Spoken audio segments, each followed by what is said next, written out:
Oh, what's going on, everyone? Welcome back to the channel. In this video, we're going to be recapping the August 4th MLB games. We've got 15 of them. The races are starting to heat up. There's a lot of fun storylines, and the games were super intense last night. Let's just jump into it. Before we do, go down there, like, subscribe, join the community. We have a Discord, we have fun comments, all that fun stuff. So make sure you check that out if you are interested in talking baseball all day long. But let's just jump into it. 15 games, gonna run down them real quick. Reds 6, Twins 5. Oh man, these Reds love to live life on the edge. They were up 6-1 heading into the late innings, and the Reds, as we know it, their bullpens are not been good, and they almost let this one slip away with a 4-run 8th inning. Luckily, their offense put up enough runs to hold off these Twins late. Otherwise, we could be singing the sorrows of Cincinnati coming to an end. Stevenson hits his 6th home run of the season, and Jorge Polanco hits his 18th in that first inning that gave Minnesota a 1-0 lead, but then Castillo really settled in. He's been pretty amazing as of late. 6 innings pitched, 1 earned, 7 Ks in the win. 6-10 now on the season. Barnes on the other side goes 4, 5 earned runs, 2 strikeouts. But Cincinnati, they were really close to letting this one get away. Votto had a nice hit with multiple RBIs. India's really found his way in the top of this lineup, 3 hits and an RBI. And then on the other side, Reyes had a nice 3-hit night, but they fell short, and that's good for the Reds. Rays 4, Mariners 3. So the Rays avoid the sweep at the hands of the Mariners, and it was a fun game, and it was close. Mariners did get out to a quick lead again. Haniger had a nice 3-hit night. In that 3rd inning, they were out 1-0 before the Rays. They woke up in the bottom and put up 3 runs of their own. Randy Arozarena leading the way. He had a nice triple that led to 2 RBIs, so 2-hit, 2 RBI night for him. They exchanged runs in the 6th, which included Zunino home run, his 21st of the season, and then Seattle put up 1 more in the 8th, but it wasn't enough. They fell 1 short. Gilbert goes 5, 3 earned runs, 6 Ks in the loss, and Fleming goes 5, 2 earned runs, 6 Ks in the win. Both put up very similar lines, but I think the walks gave Gilbert a little bit run for his money. He put up 4 walks throughout the game. Seattle, they got pretty happy with the series. They're going to be walking away with at least 2 wins out of it. So they got to be pretty happy with that, maintaining pace in the wild card against a top team. Brewers 4, Pirates 2, and the Brewers were on the brink of possibly losing back-to-back games to the Pirates, but they were saved off a Rowdy Tellez pinch hit 3-run shot in the 7th inning. There's been a little bit of course, COVID going through the bullpen of Milwaukee, which has really set them back, but the rest of the guys, they stepped up in this one. Tellez, like I said, 3-run shot, his 9th of the season. No home runs coming for the Pirates side, but we have Reynolds, who had a nice 2-hit night, and Stallings, who seemed to be hitting them home with an RBI of his own. Brault goes 4, 1 earned runs, 2 Ks. A little bit of a short out of 75 pitches. They didn't seem to put him out for that 5th inning, but that's okay. He doesn't get a chance to win. Freddie Peralta goes 6, 2 earned runs, 9 Ks. Another good outing for Freddie. He's had an underrated season. We're not seeing a lot of people talk about him, but that 2.21 ERA on this Brewers rotation could very well be the best pitcher in that rotation at this point of the season. Next game up, Athletics 5, Padres 4, and Athletics, they found the will to win in this one. I think they're starting to feel the heat of all these teams catching them quickly in this wild card race. They were down 3-1 going into these late innings, and they had a nice 2-run bottom of the 9th, which tied it up with a couple of very key hits, and Chapman having a nice RBI there, and then Gomes hitting home in the bottom off a pinch hit of Andrus. Lowry hits his 12th home run of the season, in that 2nd inning that gave Oakland a quick lead, but San Diego, they did answer back in the top of the lineup, had a couple of hits, a couple of RBIs with Adam Frazier and Tommy Pham. Musgrove goes 6, 1 earned run, 5 Ks in the loss here. He's going to get the no decision, of course. He's still being pretty consistent for the Padres, one of their more consistent starters. They bring in their key performers, and it's Melancon, who gets the blown save in this one, his 5th blown save of the season. Yeah, and then in that extra innings, he'll gets the loss. Montes goes 6, 3 runs, 8 Ks. Another solid outing from an Oakland starter, and their rotation continues to show why they're very much in this wildcard hunt. And Trevino is going to get charged with the win. They got to be pretty pumped about this comeback win, keeping the A's in that wildcard slot, at least for now, while the rest of the teams in the race, they won too, so they got to be a little worried. These teams are punching onto them. Toos Juice in his house. Welcome, brother. Nice to see ya. Phillies 9, Nationals 5, and the Nationals are at 3-0 quickly here, with Matt Moore on the mound taking a little bit of a beating as per usual. The Philly offense came to play, though, put up 4 in the third, a couple more in the fifth, and then added even more in the seventh to take an 8-3 lead at that point, and they didn't have to look back. Philly's taking advantage of what's going on, playing with a little bit of their schedule here. Now back-to-back wins against the Nationals, very much needed. Harper leading the way, and he's starting to be talks in that MVP race. He had a 3-hit, 2 RBI performance. The average is 306, OPS 974. Got to be pretty excited. Harper's definitely going to have his name in there, and if the Phillies make the playoffs, definitely consideration for that. Hoskins, 24th home run of the season. Gregorius, his 9th. On the other side, they gave up a couple home runs. Robles gets his 2nd. Garcia has a 2 home run outing. He's up to 3, and Cloutbaum, his 2nd. So all the runs for the Nationals really coming off home runs. And I had said that it was Moore that got in trouble, but it was Chase Anderson. He led things off, actually. 4 innings pitched, 3 earned runs, 1 K, and Matt Moore came in for the long relief, and he's going to get the win because he was out there on the mound when his team made the comeback. Espino, 5, 6 earned runs, 3 Ks. It's his first kind of explosion for Espino. He's been solid, at least for the most of the season. But, again, Phillies have a will to win right now, and that's always going to be dangerous. Yankees 10, Orioles 3. And the Orioles, they were at 3-0, looking to play spoiler in this wild card race for the Yankees. But it all came falling apart in that 4th inning when 2 runs were scored and another one in the 5th. Rizzo continues to be very, very hot. Hits his 17th of the season off Matt Harvey. He's looking like he possibly could be the best addition at the trade line. At least every game so far he's played for the Yankees got an RBI. At this point in the game, it's 3-3, and then the Yankees put up a monster 7-run 5th inning, which is going to be the very big difference, piling on at that point to make it 8-3, and then a couple more in the 8th to make it 10.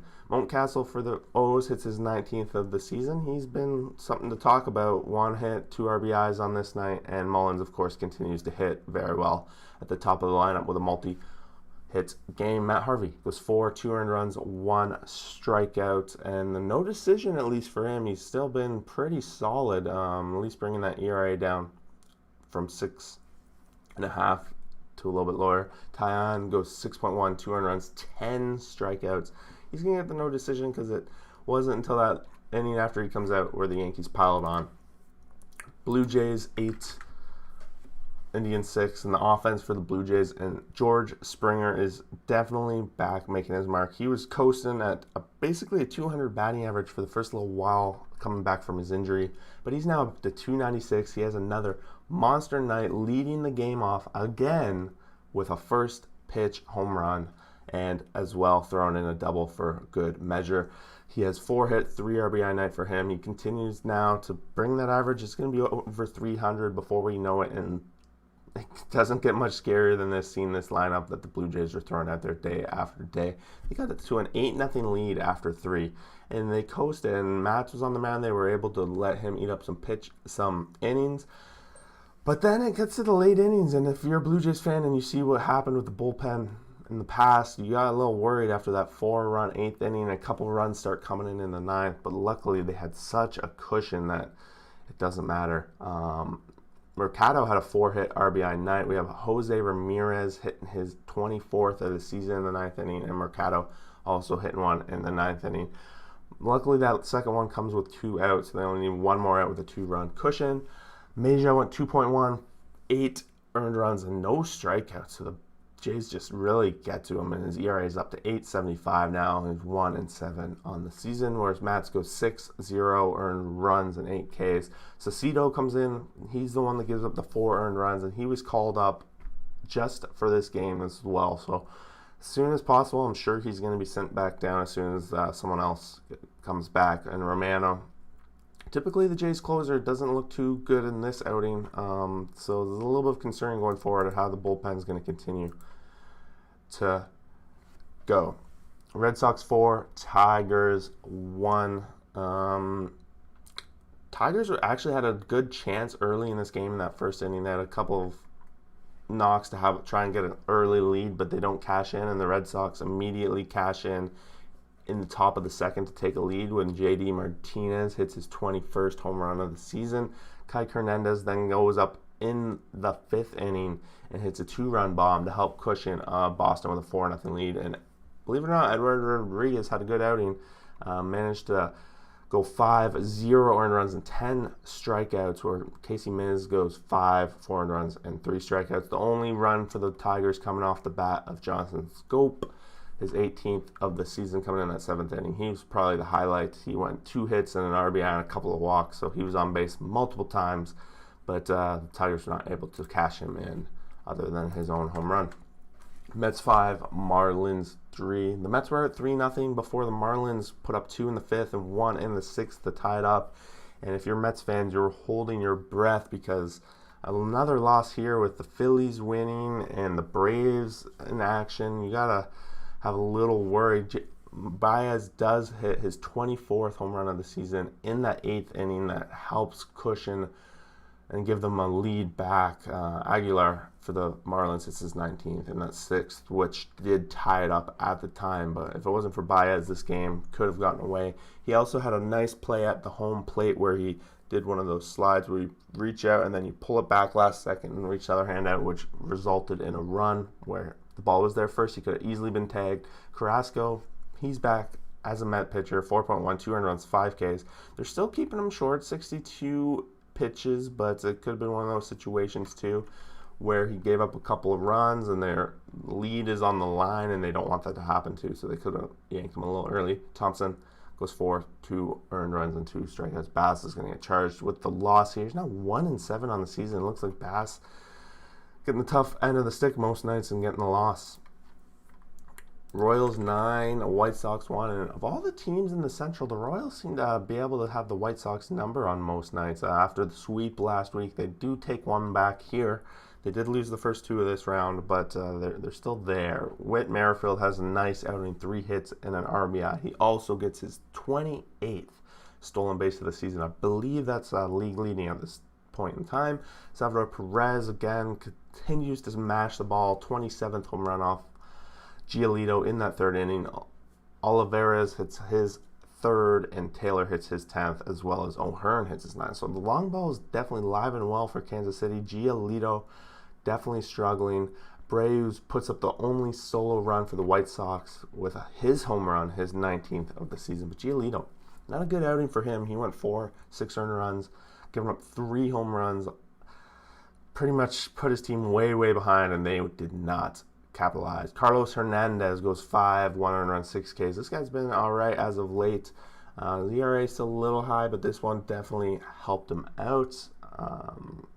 Now 3-1 on the season. Irvin Santana comes in for late inning, but it doesn't matter. They had such a monster lead. I had previewed it a little bit earlier, but the Braves do win in this one. They were down 3-0 fresh out of the gate when Arenado leads his way with 2 hits, 3 RBI tonight, hits his 21st home run of the season. He also had a double in there, which helped cash in those runs. Pretty much trying to put his team on the back with 3 RBIs, but it's not going to be enough as Jorge Soler hits his 15th home run of the season. I believe that's back-to-back games where he's won, and maybe it was the day before.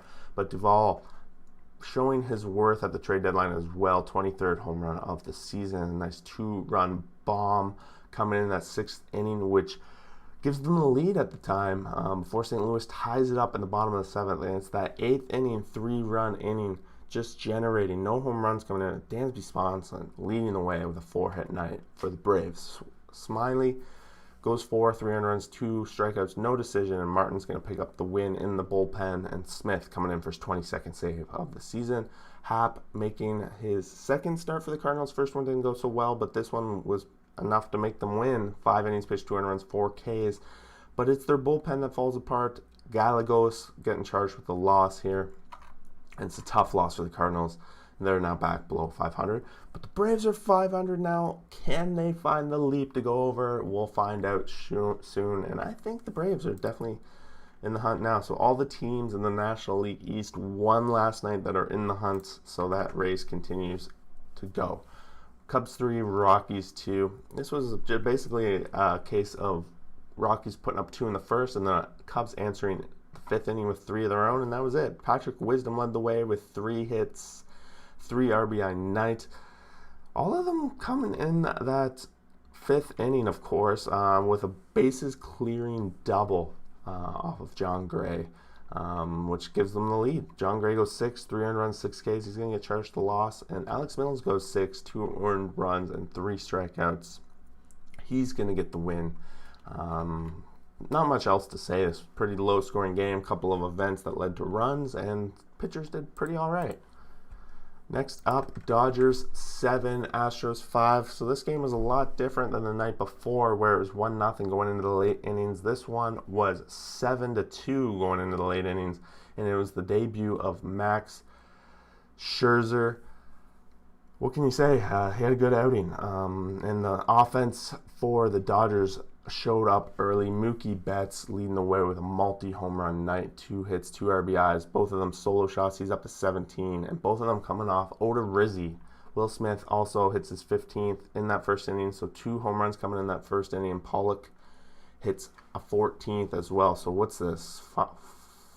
5 home runs off Ohtani? 4 home runs. So Ohtani goes 3, 6 earned runs, and giving up 4 home runs, and that pretty much gave Scherzer enough leash to carry the team. He went 7, 2 earned runs, 10 strikeouts in his debut. Definitely something to be excited for. Scherzer's going to be a big addition for this Dodgers team. We all know we got to be shaking in our boots a little bit. These Dodgers are looking very scary. 2 solo shots coming from the Houston side. Brantley his 7th and Tucker his 21st. But as the late innings, they added a couple runs off the bullpen. Joe Kelly gets 1 earned run, and Kenley Jensen, whatever, gives 2 runs. And there's got to be somewhat of a concern with Jensen. He hasn't looked super great in the late innings. I wonder if they're going to really hold him to that position all season long. We'll see. Maybe it's going to take an next blown save before they start experimenting. But while the Dodgers win, the Giants win as well. So these guys seem to be matching whatever happens as of late, loss for loss, win for win. And the Giants bounce back after a loss to the Diamondbacks, but they pick a nice series win overall. Solano, his 5th of the season. Dickerson, his 12th. They continue to battle with the Blue Jays for league-leading home runs to see who can really carry it out.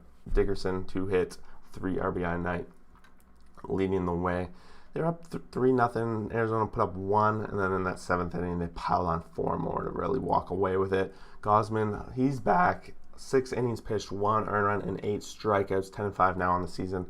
It's nice to see Gausman come back from his last couple outings. Weren't super great.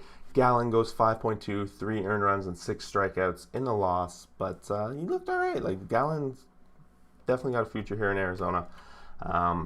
Not much else to say. See that.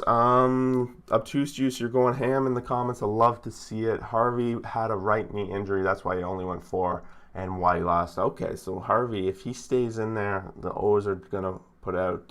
Was there any update on that Harvey injury? Is it long, or is it just probably just leaving the game as a precaution kind of thing? I'm gonna go out on a limb and pick the Braves to win the East despite losing Acuna. See, I'm going with the Phillies. That'll be a fun thing to watch. I think the Phillies are going to make up the ground. I just love their rotation a lot more than the Braves. And the Dodgers never win when the Giants win. And when the Dodgers do win, the Giants aren't far behind. Yeah, no, you're right.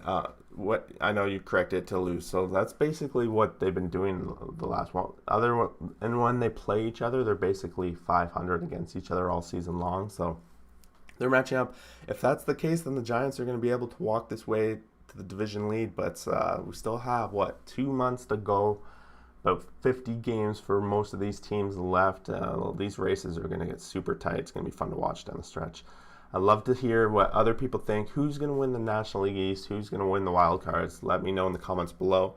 Otherwise, everyone have an awesome kick-ass day out there, and we will see you guys for the next video. Thanks for watching. Peace out.